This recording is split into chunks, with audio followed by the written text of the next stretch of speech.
I will start recording now.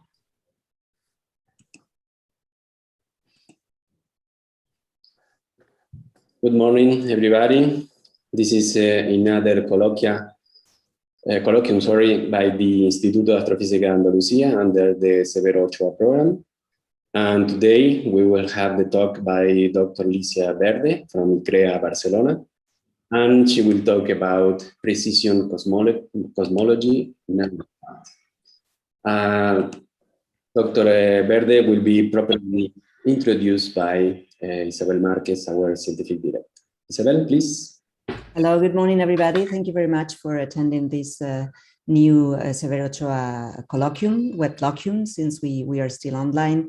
And first of all, I have to thank you all for being here, and also to thank Licia Verde for accepting our invitation. It's a pleasure for us to have her here. And I take the opportunity to extend the invitation to an in-person one for the future when possible. We all hope that it'll be soon.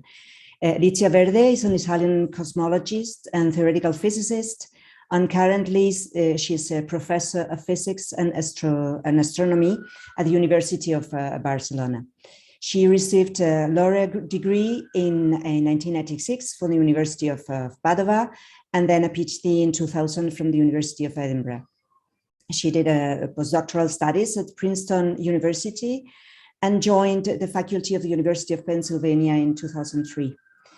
From September 2007, Professor Verde is an ICREA professor at the ICCUB, the Institute of Ciencias del Cosmos of the University of Barcelona. And she was a professor at the University of Oslo during the period 2013-2016.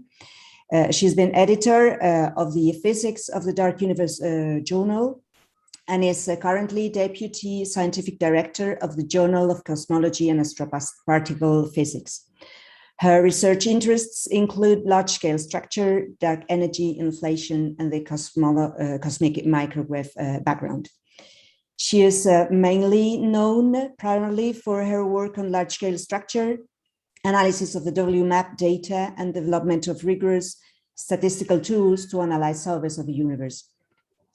Not only she is a highly cited author, but she's also known for all her amazing work, for which she has deserved several very prestigious prizes, like the Amelia Earhart Award from the Sonta International Foundation, the Gruber Prize in Cosmology in 2012, the National Research Award of Catalonia, or the Becquerel Prize in Fundamental Physics in 2018 as part of the WMAP team. And very recently this year, she has been awarded with the Jaume First Prize on Basic Research. Today, as you know, she will give her web colloquium titled Precision Cosmology, Now What? So thanks again, Licia, for being here. And now the floor is yours. Thank you for inviting me. Thank you for the in-person invitation. Once all of this it's done, I will be very happy to actually meet all of you in person, and thank you for this wonderful introduction. So yes, the opportunity to tell you a little bit about what I do and the interest of my research group in Barcelona. So I do cosmology, which is the study of the origin, composition, and evolution of the whole universe.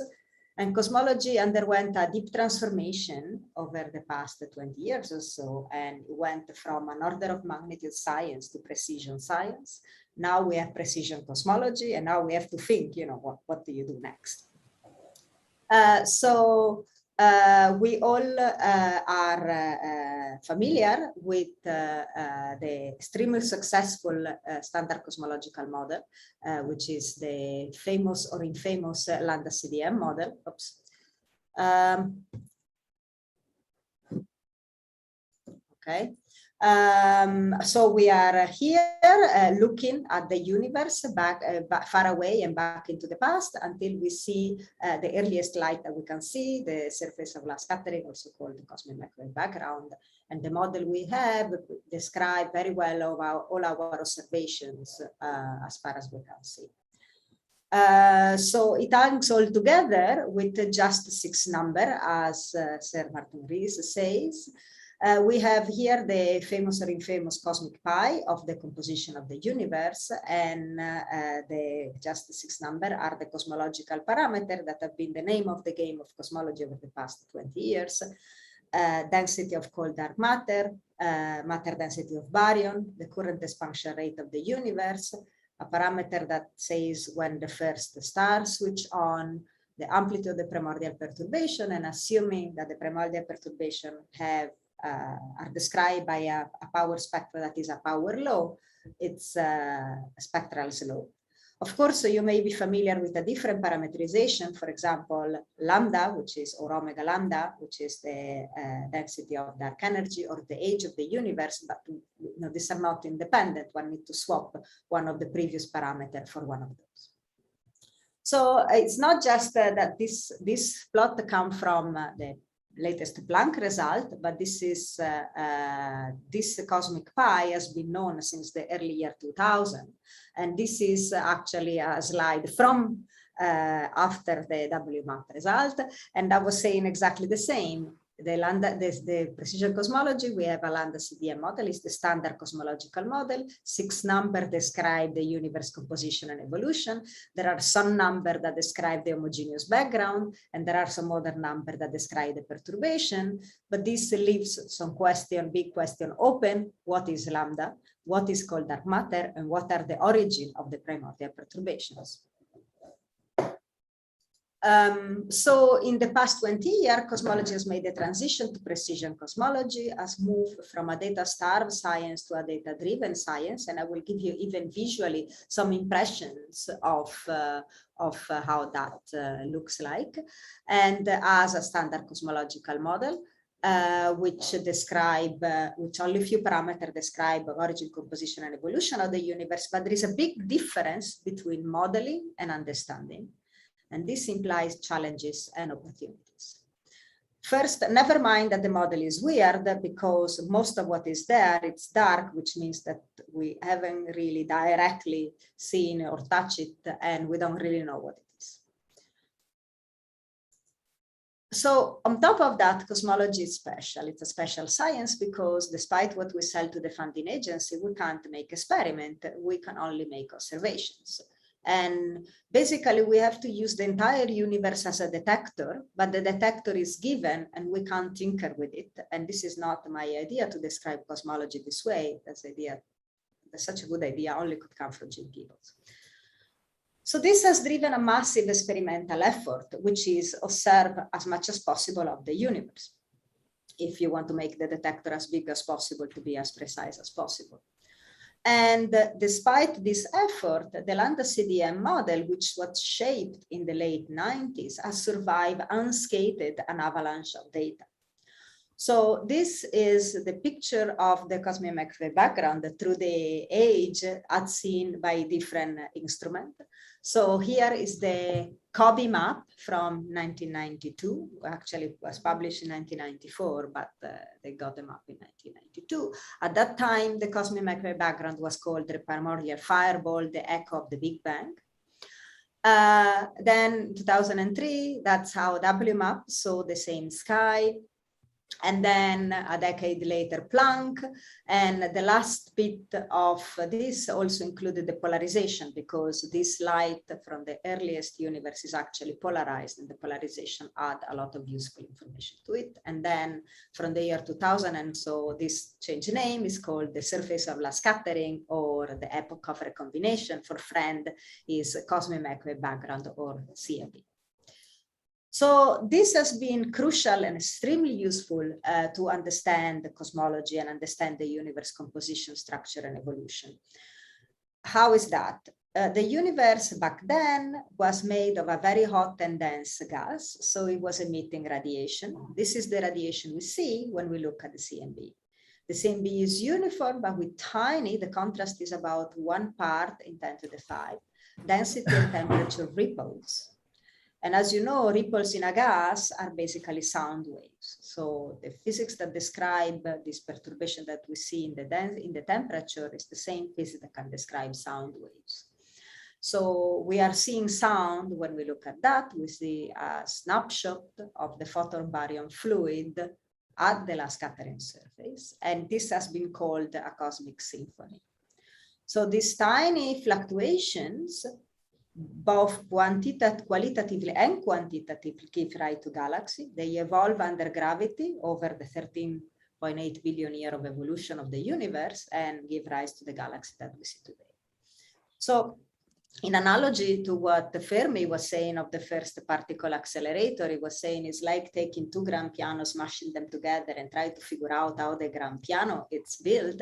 Here, what we do, we try to listen to the sound and figure out how the instrument is made. So the instrument is the entire universe, and the sound are these sound waves. Now you can ask me who is playing the instrument, and I'm gonna leave that question. I mean, you can ask me that question later because that's a biggie. So the CNV has been extremely useful to study cosmology. As I say, snapshot of the photon baryon fluid are a combination of the large scattering about 300,000 years after the Big Bang, and it's a unique window into the early universe.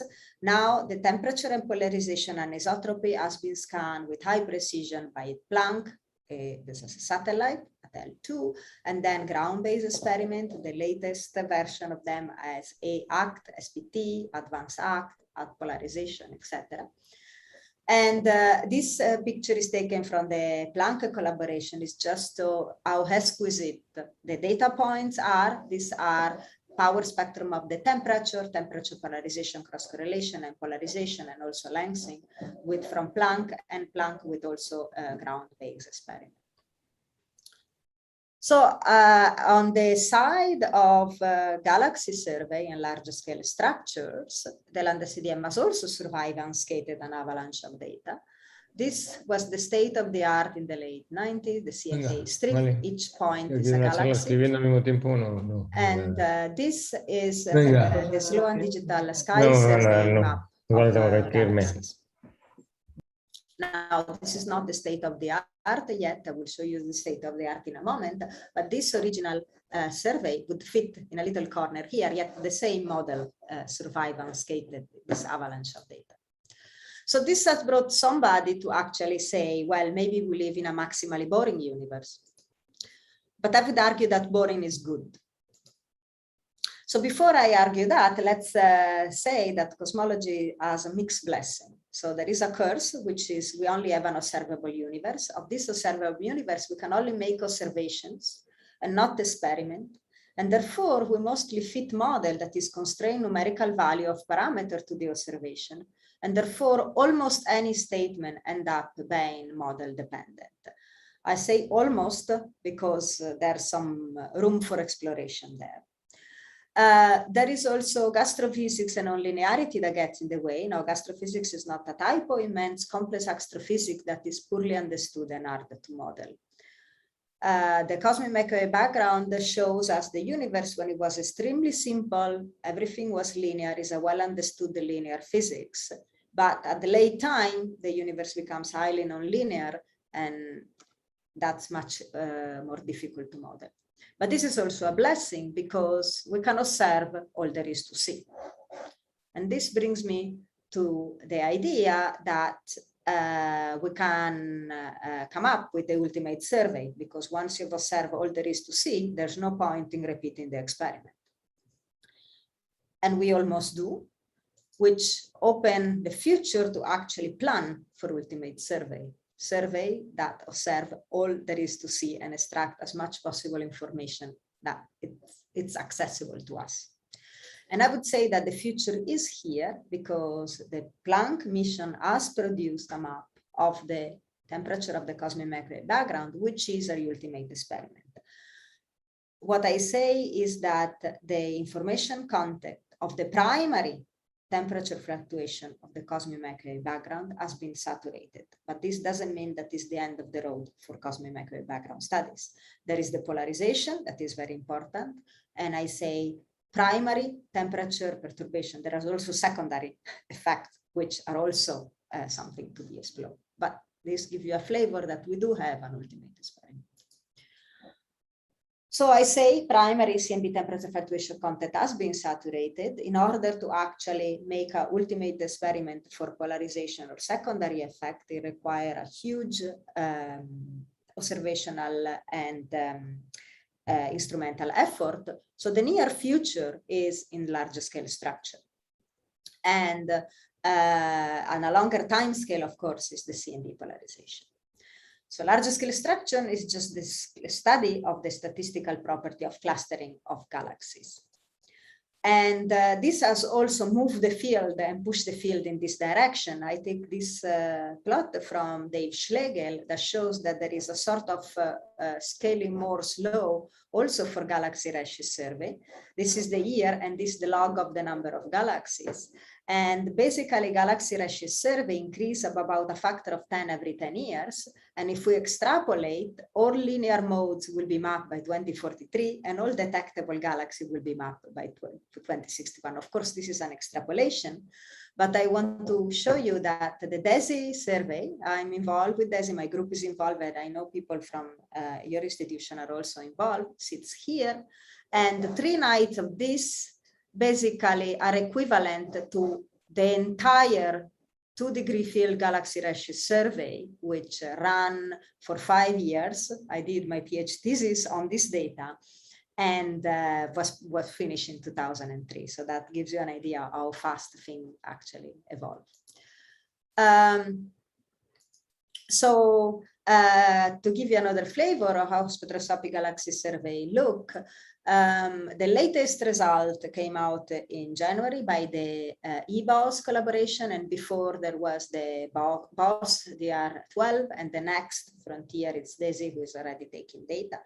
And even visually, you can see this is how the BAOS density of object looks like, and this is how the BAOS density of galaxy looks like in just one little chunk of the sky. And this is over from 2008 to 2016 taking data. Okay, so what is interesting in from these surveys, and I don't understand where this is going. Okay. So this survey, starting from around 2005 onward, has been extremely useful, and most of their statistical power has been in what are called baryon acoustic oscillation, or for friends and for being fast, the BAO. So in the cosmic microwave background, we were able to learn a lot about the universe and about cosmology because of this physics of the baryons coupled to the, or the photons coupled to the baryons, and the sound waves in the early universe. And the physics of the early universe gives us a standard ruler, which is the sound horizon at the coupling, which is what gives the famous first peak in the power spectrum of the temperature of the cosmic microwave background.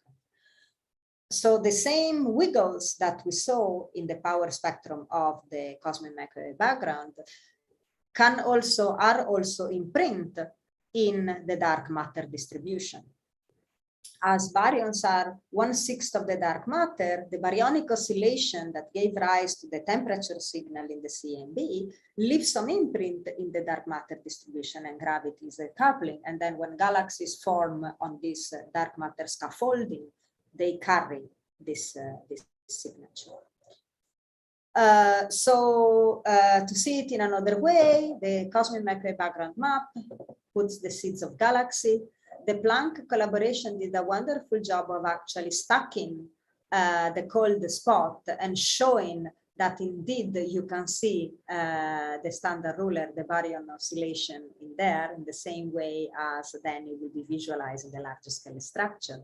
And it's like throwing stones in a pond or rain, that you create a series of ripples that go out from the center.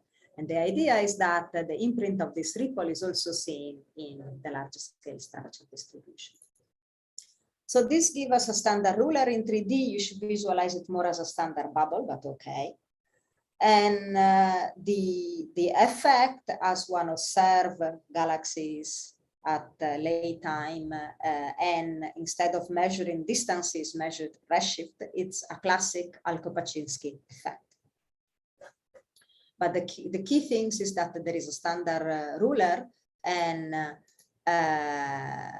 the physics in the early universe are the one that propagate until radiation and matter decouple. This defines the standard ruler. It's a ski observable, is useful for measuring the geometry of the universe. Early universe physics, which is extremely well known, sets it. And the cosmic background observation and early universe physics in the standard LCDM model constrain the standard ruler length to 0.2%. So we are below percent precision. There is a lot of more physical information from large scale structure. I stole this figure from Will Percival.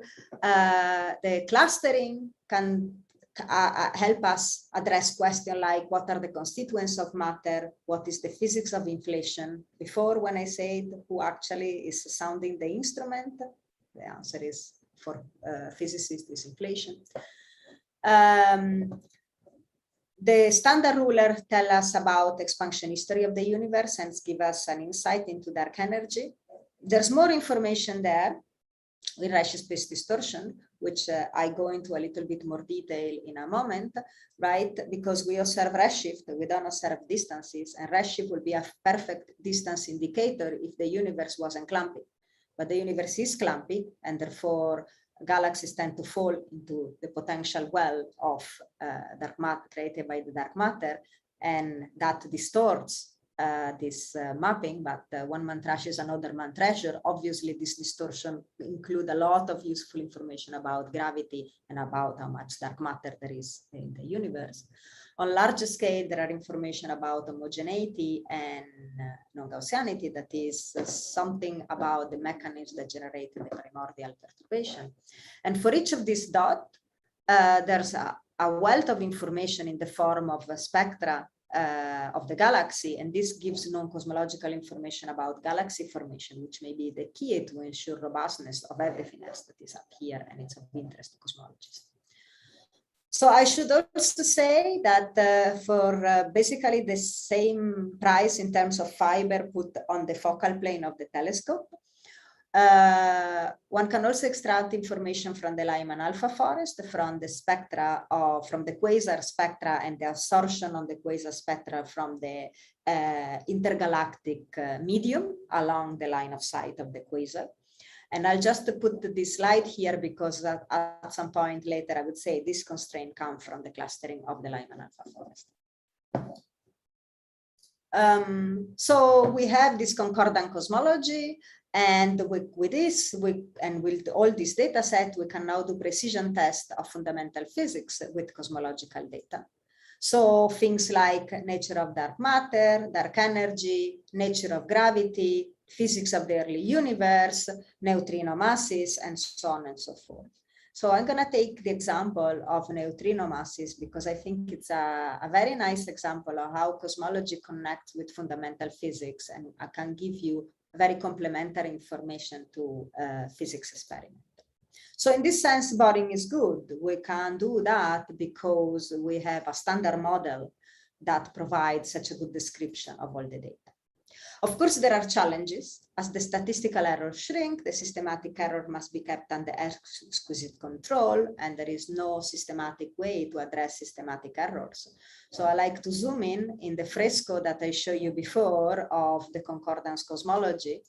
In this fresco here, all nice as concordance in here, but if you look below at the bottom, then there is this detail which reminds me of the systematic error, which we must move well beyond the modeling of spherical chaos and really, get into the nitty-gritty detail of actually understand all this nonlinearity and astrophysics as much as possible to ensure robustness of big claim that cosmology can do about, say, dark energy or neutrino masses.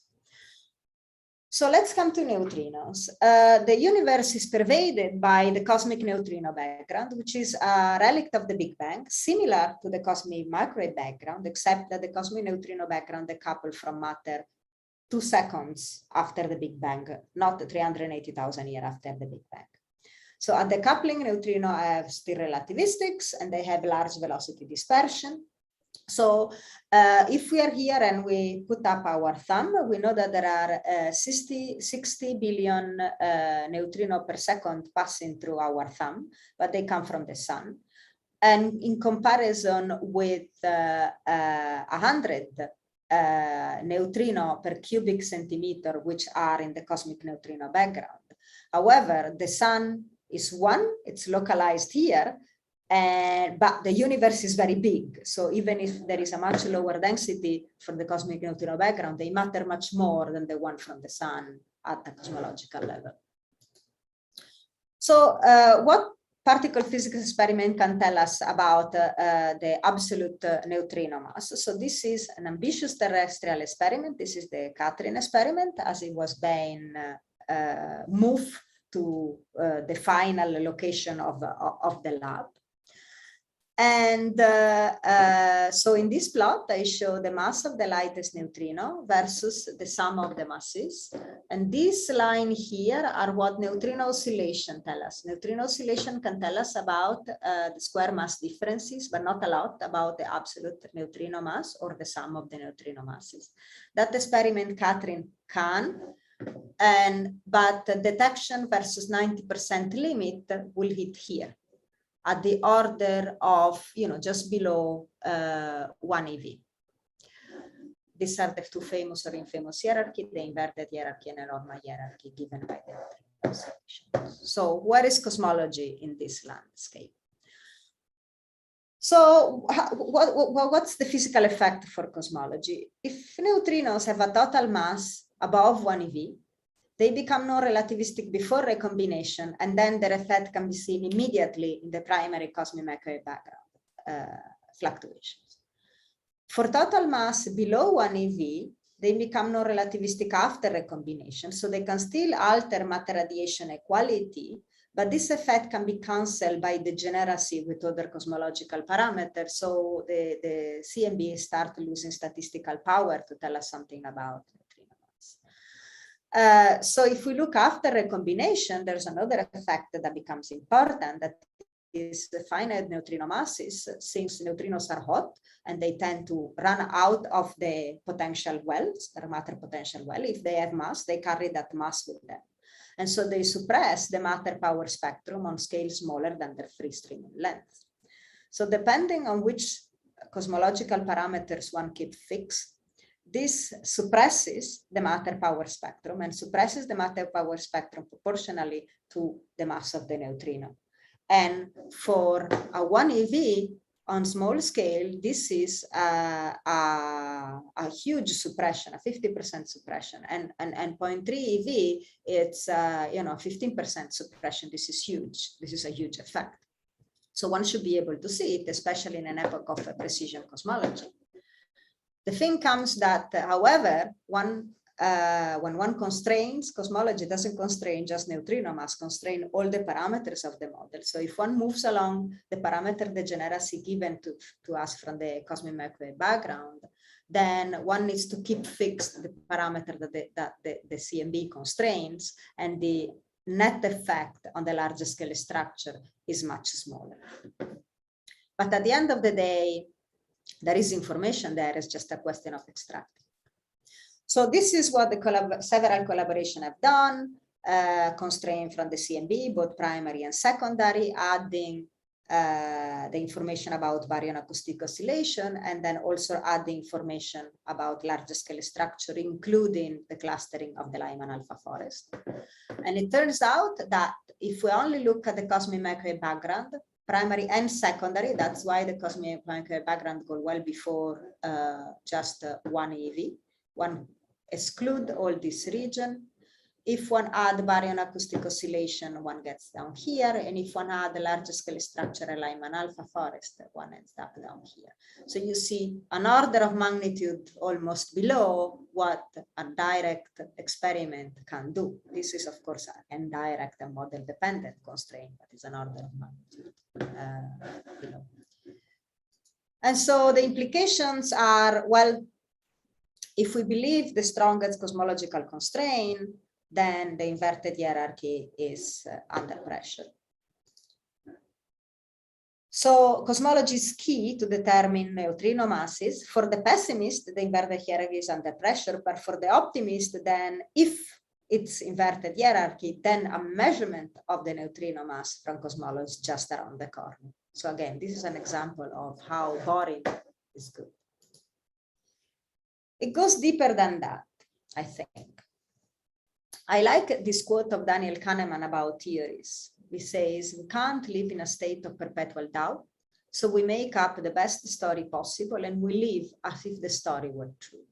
And in cosmology, we have a lot of stories. We have the GR, Big Bang, choice of metric, nucleosynthesis, all the components of the model at the end of the day are a little bit like stories, or they make up this story. So cosmology tends to rely very heavily on model, both for what we call signal and what we call noise, although remember that noise for one person is signal for the other. And essentially, we know all models are wrong, but some are useful. So this is in the back of my mind, and by extension also in the back of my research group mind, is how do you test the model? And can you do without? You can't do completely without the model, exactly because we don't make experiments, we make observations, but maybe we can do without aspects of the model, which sort of help ask yourself whether to trust the model. So this quote from Feynman, it's very fitting. It says, the first principle is that you must not fool yourself and you are the easiest person to fool. So if you believe a model, you may keep fitting the data with this model. You may end up getting constraint on the parameter, but this doesn't mean that those parameters are actually physically meaningful and they mean something. So in the rest of the time, I would like to give you some highlight of some of the recent effort in-house to actually go in this direction. And I pick two examples. One is blinding strategy for spectroscopic surveys, which is ended up in a published paper, which is entitled Blind Watchers of the Sky. And I would like to highlight the effort of graduate student Samuel Bryden and postdoc Hector Gilmarin, and a model independent analysis of galaxy clustering, which was out this summer and is so new that is not yet published. And this is, I don't know what's going on here. And this is us at the DESI collaboration meeting, trying to explain what blinding looks like. So before I go on, I need to add another piece of information about the information extracted from galaxy redshift surveys. So beyond the baryon acoustic oscillation, which I said from 2005 onward is where most of the statistical power in galaxy redshift survey for cosmology was, there is so the next information content, the next quantity that has useful information content is what is called redshift space distortion, or for the friends, RST. Peculiar velocity are sourced by the gravitational pull from the inhomogeneities. And this peculiar velocity is what distorts this mapping between distance and redshift. So using the observed redshift as a proxy for the distance, that introduces distortion in the galaxy map. So this distortion, which for somebody could be a noise, is actually a useful signal and can be used mostly to measure the growth of structure, and the parameter combination that constrains better, this quantity constraint better, is what is called F sigma 8. Sigma 8 is the amplitude of dark matter fluctuation today on a scale of 8 megaparsecs, and F is the linear growth of perturbations, because it's velocity that one is measuring at the end of the day. So this game of looking at redshift space distortion, we as a community started to play it in 2001. I mean, it was known from well before. It goes back from a paper by Nick Kaiser in the very early 90s. But this is the first plot that I know that shows the anisotropy in the otherwise statistically isotropic distribution of galaxies induced by redshift space distortion. And this comes from the 2-degree galaxy redshift survey in 2001. These are highly nonlinear scales. So this is interpreted as incoherent velocity dispersion in the center of high density region like cluster. And this flattening, because this is not isotropic while the universe is expected to be isotropic, is the infall into high density region. Now, fast forward 20 years, now the BAOS published this plot where they done these scales will fit down here into the middle. So this is looking at much larger scale. This line here, it's on a scale of 150 megaparsec, while this scale is 20 megaparsecs, and at several different redshift from below 0.2 all the way to 1.4. So the other bits of information that you need is discuss about blinding. In particle physics, it's quite common to carry blind analysis. Blind analysis, it means that somehow something is being done either to the data or to the analysis procedure so that the experimenter doesn't know what the real result is, can still analyze the data. And then at the end, where all the pipeline are, we are confident with all the pipeline and everything, then the result get unblind. And if any of you remember with the gravitational wave collaborations, that was around, I think, 2011, they did blind their data and they put some fake signal in there. The collaboration didn't know that this was a fake signal. They thought that the signal was a real signal. They let the collaboration go on all the way to even write the paper. At the moment of submission, they decided to unblind the data and say, sorry. So, they had to wait a few more years before actually the result was not the blind result. In that case, this is called salting of the data.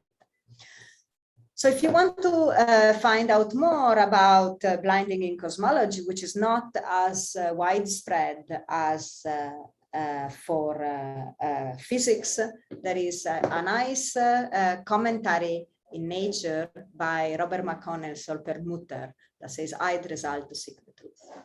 Now, in larger scale structure, blinding so far has been done just by, when you plot something, don't put the labels on the plot or just rescale the line in the plot. And we saw that this was not really satisfactory. So we designed a way to blind galaxy redshift surveys at the catalog level. And I'll summarize our proposal. The proposal is to act only along the line of sight, so you don't mess up with the angular weights, and it's not easy to unblind accidentally because usually the input catalog are photometric catalog. So you could easily, if you change the position of the object, you cross-correlate the photometric catalog with the spectroscopic catalog and you can unblind. And the idea is to blind both the BAO and the redshift space distortion signal at the catalog level by applying a combined two types of shift along the line of sight. One shift, which is just the classic Alko-Paczynski-like shift, which is a geometrical shift, which reproduces the effect on cosmology on any standard ruler, not just the baryonic acoustic oscillation. If there was any other standard ruler there, embedded in the data, it will do that to that standard ruler too. And also a density dependent shift that basically behave exactly like redshift space distortions, but is not generated by the universe itself, is generated by whoever is blinding the data. These are very tiny shift only along the line of sight, but they are enough to actually change the inferred cosmological parameters. And it's also easy to unblind a posteriori. So we tested this procedure on the BAOS data where a non-blind analysis has been done already. So we show how we recover the result of the standard analysis, and we are now trying to adapt it for this. The other things which is very new is some approach, some attempt to do a model-independent interpretation of galaxy clustering and to compare it with the model-dependent interpretation of galaxy clustering, what we call shape fit. So you may know that there are two philosophies to constrain cosmology from galaxy clustering. The philosophy that I've described so far is a sort of compression. All the information is compressed into the baryon acoustic oscillation signal and this Alko-Paczynski type test of the standard ruler, and the Reshi space distortion, which at the end of the day, the information is compressed in just one number, which is in a lambda CDM model interpreted as this F sigma 8. The signal is the angular location of the baryon acoustic oscillation, not its amplitude. And so this gives information about the expansion history, not its normalization. So only early time physics information or data then can give the length of the standard ruler in the baryon acoustic oscillations. Then the other bit is the Reshi space distortions, which give you this F sigma 8. But then there is another approach, and the approach will be, well, why don't you do like you do for the cosmic microwave background? You pick a model and feed the data. So you pick a model and feed the anisotropic power spectrum. Then you pick another model and then you feed. So that's why cosmic microwave background results are always given in terms of in a lambda CDM, Planck tells you this. In a model where we have early dark energy, Planck gives you this. In a model with a varying dark energy equation of state, Planck gives you this. But the larger scale structure don't do that because most of them first compress the data. And the compression approach is said to be much more model independent because it constrains physical quantities, not parameter of the model. And then it's this physical quantity that again get interprets in terms of parameter of a model. The approach number two, which is just take model and fit, is much more computationally expensive, obviously more model dependent, but it turns out that it gives better constraints. So there's some extra information there in the data that the compressed approach is not capturing. So we were scratching our head a lot to try to understand where is that information buried. And so after a lot of effort, it turns out we understood that the different information content between the two approaches come mostly from the behavior of the matter transfer function turnaround. That is the shape of the matter power spectrum on very large scale. Back in the papers of the 19, this was called the big gamma parameter, and it was identified with omega matter times little h. The detail of the expansion history around matter radiation equality are what determine this other sort of standard ruler. And to a much smaller extent, the amplitude of the baryon acoustic oscillation. You could have, below % or up to 2% oscillations. And so here it's the overall shape imprinted by the behavior of the matter transfer function as a turnaround. This is the response of the power spectrum to the change of parameters. So let's go back. A maximally boring universe, maybe so, but the question we may ask is how would a non-boring development look and play out? So in the next 5 or 6 minutes, let me open this possible discussion. I'm not sure I have an answer for the rest of this talk, but I'm sure you will find it interesting. So let's consider an example. I'm not saying that necessarily we have seen a non-boring development or some crack in the model, but it's a nice historical example to see how the community would proceed if we were to find one possible indication of a crack. And I could not take anything else than the story of the Hubble constant. So these are measurement of the Hubble constants over time. Until 2014 or so, direct measurement to the standard cosmic distance ladder, mostly calibrated on Cepheid stars, agree with cosmic microwave background constraint, because up to here, up to the black point, we only have a W map. And then when Planck comes along, then we start seeing a difference. Notice that the cosmic microwave background is always consistent with itself. The standard distance ladder is always consistent with itself, but as the error bar shrink, then these two different camps emerged. And then since 2015, the Carnegie Chicago group worked on another way of measuring Hubble constant with the cosmic distance ladder, but not relying on Cepheids, which is called the tip of the red giant branch. And it was only in 2019 when the error bar became small enough to actually say, well, you know, we land exactly in the middle. So why do I like the Hubble constant? I like the Hubble constant because the Hubble constant game, because I think it can be seen as an end-to-end test of the model. Determination from the cosmic microwave background are obviously model dependent, but they are based on very simple physics. They don't measure the Hubble constant, because the Hubble constant is the exponential history of the universe today. The cosmic microwave background cannot measure that.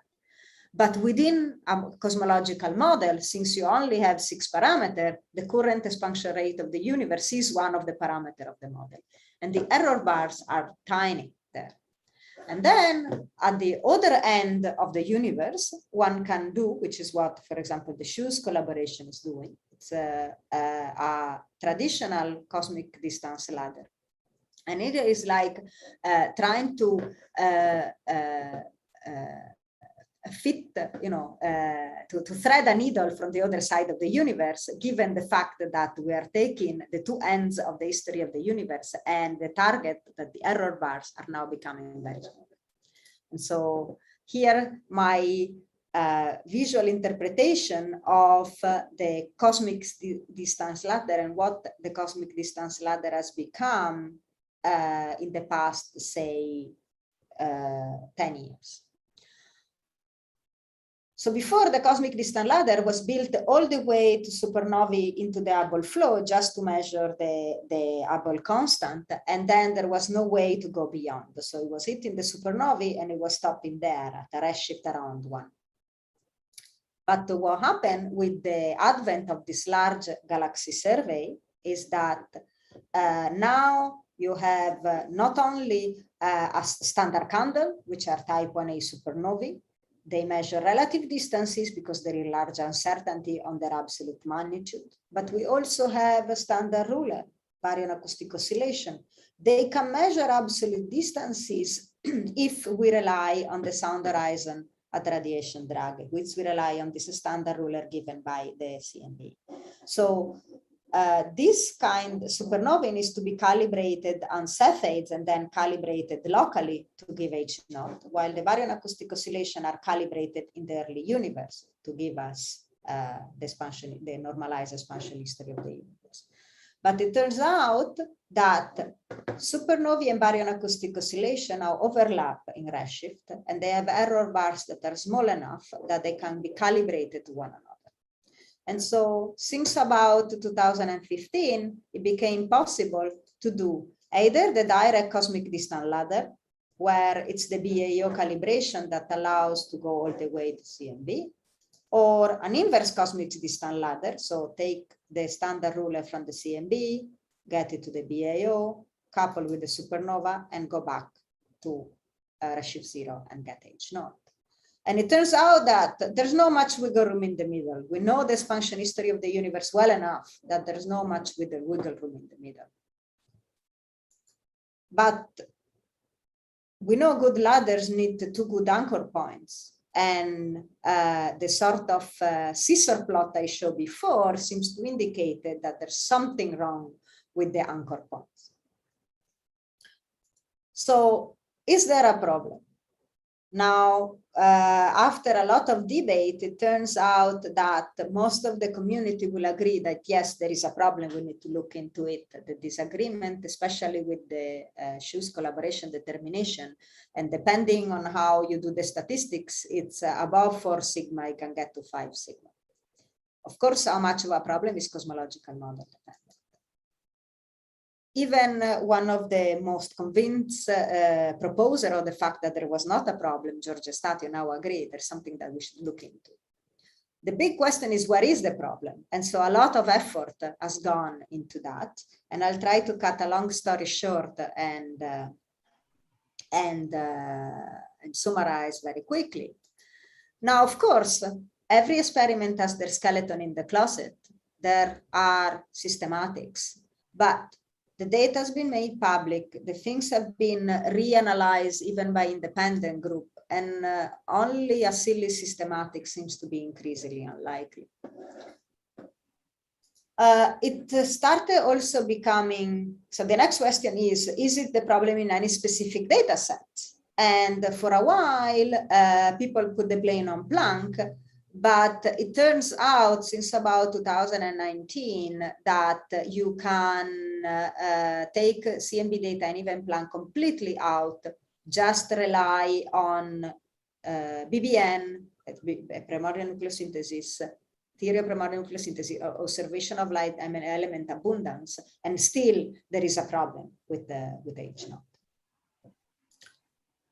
So is it in any specific data set? Well, it's not in the CMB data. All early universe-based determination hover well below 70 km per second per megaparsec. Many groups reanalyzed Schu's data. Several independent low redshift determination hover above 70, but not all. Remember, the tip of the red giant branch does not.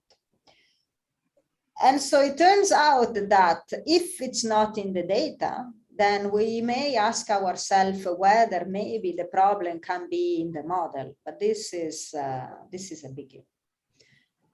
And so since we learn that in this ladder, the steps of the ladder are pretty much constrained and we only have freedom in the 2 anchor points, we can only play around either with early time physics or with late time physics. And so either you mess around with the length of the standard ruler, or you have to do something later, but this later it becomes extremely hard. Extremely hard because we have good data, and it says that all if you want to mess around, you have to do it very close, very nearby, but not where we have a lot of BAO data and a lot of supernovae data that tell you that the shape of the expansion history, it's pretty much along the LCDM. So there have been a lot of paper working on pre-recombination solution.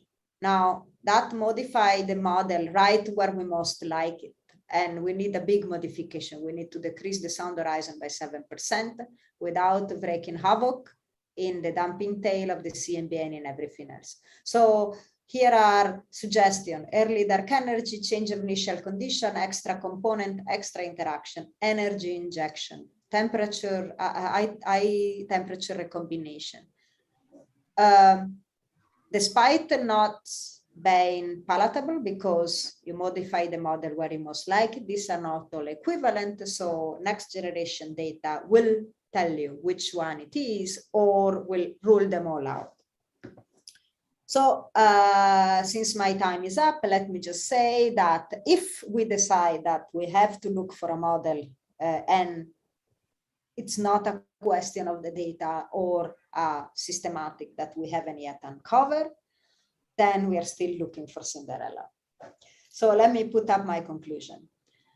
The concordance vanilla lambda CDM model still rules despite the avalanche of data. I will be completely honest and say that some puzzles remain. I talk about the H0 puzzle. There is a much smaller puzzle about the amplitude of fluctuation today, the famous sigma 8 one. That's the 2 sigma level though. There is a coordinated effort to move from precision cosmology to accurate cosmology. The field has moved well beyond spherical cows and pie in the sky, but at a cost of a huge effort and large collaboration and so on. Accuracy is the new precision. That's the name of the game. And being very careful about relying too much on the model, especially if with accuracy we want to try to test the model. And I'll stop here. Thank you. Thank you very much, Licia. I want to thank for giving so nice talk in a very, very difficult topic. Sometimes it's really hard to follow you. So now we will open some time for questions, suggestions, comments. So please put your hand on and I will pass you through the Zoom. Anybody want to ask any question? Isabel Marquez. Thank you very much. First of all, it's been really nice to have such a good talk that I really appreciate. So that's great. Even if I'm not sure if I haven't understood everything, but that's because of my ignorance, not because of you. So first, congratulations, and then since I am an observer or observational astrophysicist, then it seems for me to be able to conclude from your talk that no more observations are needed, okay. Which is completely opposite to what we normally, we always say. So that's good. Is it true? So no. So it depends for what. So primary CMB temperature fluctuation, the information content has been saturated, but that's not the whole story, because there is a secondary, there could be spectral distortion, there is definitely polarization, and already right now there is in the Planck constraint, half of the statistical power come from temperature and half of the statistical power come from polarization, and there's a lot of self-consistency check one can do with temperature and polarization. But to bring the polarization to the next level, one will need a dedicated space mission with technology that we don't have in hand. In large scale structure, I'm saying that in principle, one could observe all there is to see, but we're not there yet. So we are there so that we can see the imprint of this early physics standard ruler with some good statistical precision up to about redshift 1. But we will want to go beyond, and we will want to start shrinking those error bars, and this can still be done. There's still volume to actually be seen. However, if I extrapolate that more slow, it will tell you that in 2043, all the linear mode would have been observed.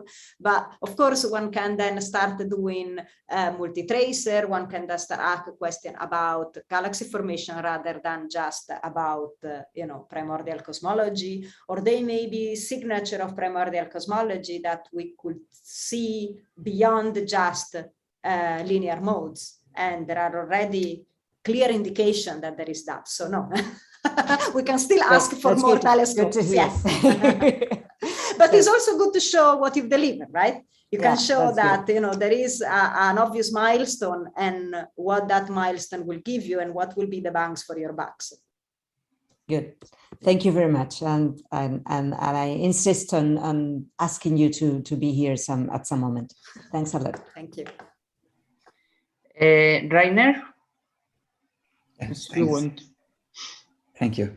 Well, thank you very much for this talk. I really enjoyed it. I stuck to it, although via Zoom, there's always so much distraction around, but I stuck to it. So this is because probably also because it was a fundamental talk and I'm not from the field, so I'm happy to learn things.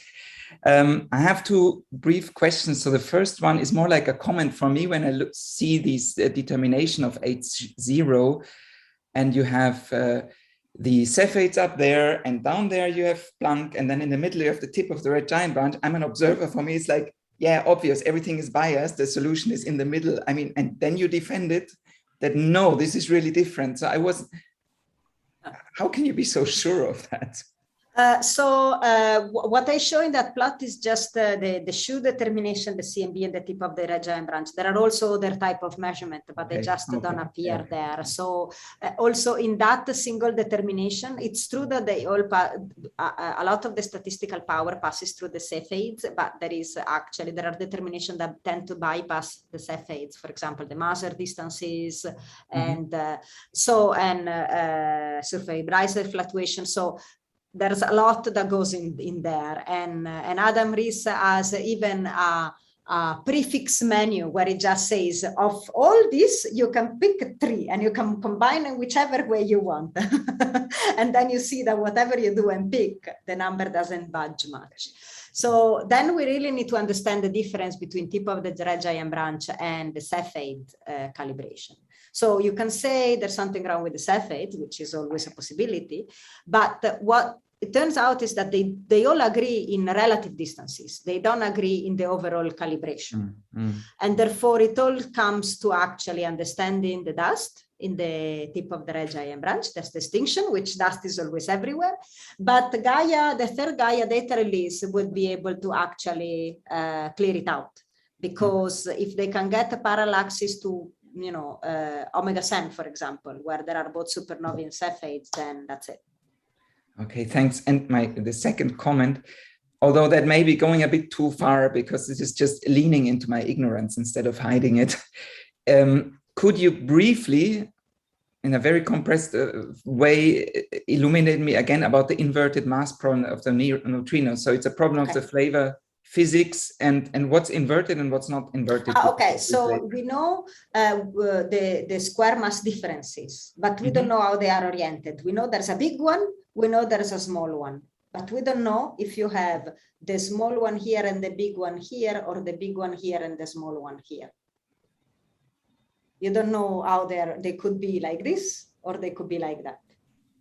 Relative to what? I mean, the bigger you don't have the overall scale, so you don't know where you put the minimum mass. Yes, but where's the inversion then? I mean, I understand that you have to put in, is the inversion the question of what flavor of neutrino comes first, has the highest mass? Is that the problem of inversion? I understand you have to calibrate the entire mass, but where is, I don't get this. The mass eigenstate is not the flavor eigenstate, so the whole thing are a little bit right. So it's more a technicality. But it's what they call they call them, one they call normal and one they call inverted. Ah, okay. Then I was just confused by what gets inverted, but I thought, it's a problem fixing the absolute mass. Thank you very much. Carlos? Thank you, Stefan. Thank you, Licia. Thank you for your talk. Just one more question regarding this H0 tension. They were like intermediate redshift or not? They were trying to estimate the H0, the Hubble constant, using lensing, gravitational lenses around galaxy clusters. And they were kind of, there was some controversy around those because they were initially agreeing with the estimate from Schuss, but then there was some there was some discussion about the ignorance about how mass is distributed within the lenses, and this increased the error bars, but also shifted the central values towards the H0 values measured by the BAOS. So do you know what is the current status on galaxy cluster lensing? Yes, because I was in a PhD thesis committee that presented exactly that work. so basically, when they do this time delay lensing, they need to know what is the profile of the lens. And these are big clusters, so they need to know that cluster profile. In the standard analysis, they assume some power law or some NFW or whatever, and then they give some little freedom to this model, marginalize over the parameters of that model, and they go with it. Then they are trying to put some constraint from velocity dispersion, etc., but they don't have good enough data to actually really, make a drastic improvement. So then they did, well, why don't we actually compare with some external data set of lenses that are actually of different type and lower redshift, but where we have a better control over the profile. These are completely different beasts, okay? And then they just say, well, now what we find from this, we plug it into our sample, and then the error bar increase a lot. And the center changes a little bit, but it's not just this, the change is mostly that the error bar increase a lot. But basically that is the most conservative things you can ever do, because you are taking, you know, a cat, you compare it with a dog, and you are saying, well, they have 4 legs, so let's see what Hubble I get. So it's a little bit of a stretch. So the bottleneck now then is the lens profile. Yeah. Right? Yeah. And we don't know, I mean, we cannot infer this from X-ray observations or SC observations, because those clusters are massive guys that are relatively well known. Yeah, but so they need the profile much in, not really much out. I see. And so you cannot do it that way. So they want to do it with velocity dispersion, but so far they have one number for the velocity dispersion. You will want the velocity dispersion as a function of the aperture, and they're not there yet. I see. I see. Thank you, teacher. Thank you, Carlos. More questions or comments? Pepa here, René. René, yeah. There is a question on the YouTube chat. There is a participant who wants to ask you, Licia. Shantanu Desai say, any comments on the Dama Libra signal? This is an unresolved mystery for more than 20 years. Okay, so is he referring to the seasonal oscillation in the dark matter detection from Dama Libra, which went on for 20 years? As you know, if we have a halo, a dark matter halo, the sun is going around the dark matter halo, the earth is going around the sun. So half of the year you're going with the sun, and so you have a dark matter wind, and then the other half of the year when the earth is going back, you have a reduced dark matter wind. You still have a dark matter wind, but reduced dark matter wind. So if you are detecting dark matter in the Dama Libra, which is this crystals, super isolated, etc., that you should see some recoil from the dark matter particle in the crystal, and you see this modulation, and it goes with the season, you say, hi, it's dark matter.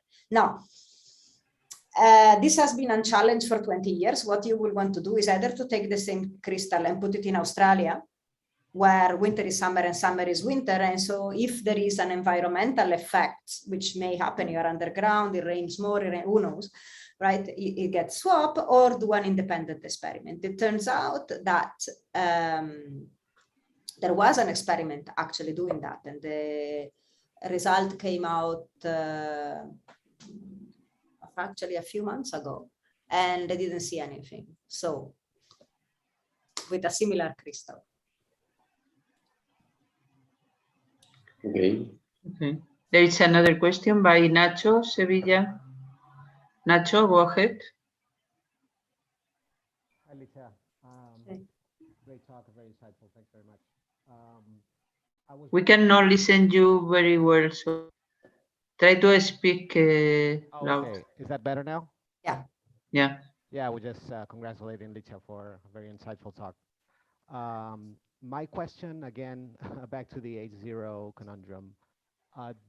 What is your opinion on the value of the gravitational wave measurements, especially when we have a lot of distance and redshift measurements for those? Do you think that is going to put the nail in the coffin of this issue, or is that? I mean, okay. Sorry, Licia, can you repeat the question? Yes. Yes. Cannot...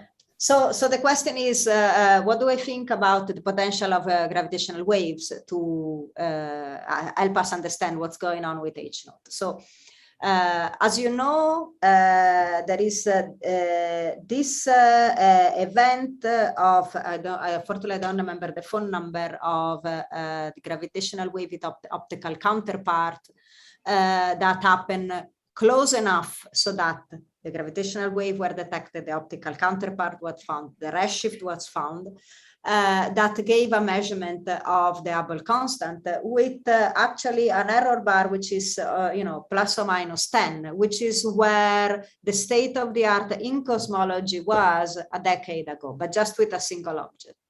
So things, people that are in the audience that are in gravitational wave collaboration know more than me. anything that can go boom in the universe does. The moment you actually switch on the antenna and you find one, you are likely to find many more. I'm sure they are sitting on a trove of gold there.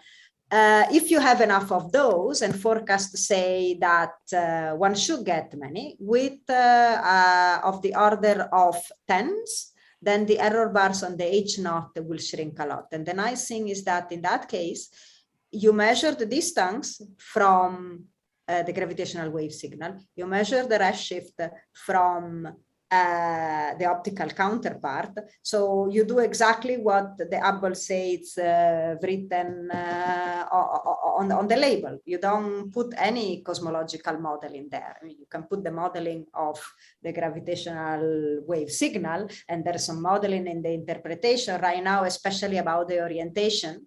Although probably with more detectors online, the orientation will get sorted much better. So yes, there are forecasts. They say that with a few 10, you can really make it or break it. It's a completely independent, very clear measurement. That event was pretty lucky because it was just close enough, but far away enough. And we don't know how many of those close enough, Goldilocks kind of event are out there, but eventually, yeah. So watch that space. Thank you, Nacho. Thank you. Because we spent already 20 minutes of question, please. The last question or comment from the audience. There is no comment. Okay, I have one myself, and I will take the opportunity. Licia, 20 years ago, there were a lot of debate with the nucleosynthesis, element determination to support the model, and all this you mentioned very quick. How is the situation right now? I didn't follow that. If now that we can reach galaxies at larger redshift and we can calculate helium abundance much better than before, so that's do you think that there is some extra work to do in that way? So I think in terms of helium, CMB constraint and late universe constraint, they agree. Of course, the CMB is very precise, and the late universe constraint have larger error bars, but things are getting much closer into agreement. Now, I think there is still a problem with lithium, but I don't work on that, so that my knowledge is it's limited. But there may still be a problem there. Okay, thank you. I want to thank a lot for the extraordinary talk. Thank you. I think that we will take home many messages about cosmology, especially those of us that are not cosmologists. So we have learned a lot. So I want to thank and again invite you to come here and spend more time discussing all these topics from a person like you that manage the theory and the observations. So that it could be a great pleasure. Thank you. I look forward to that. Okay. Thank you. Thank you, everybody. Bye. Isabel, do you want to add anything?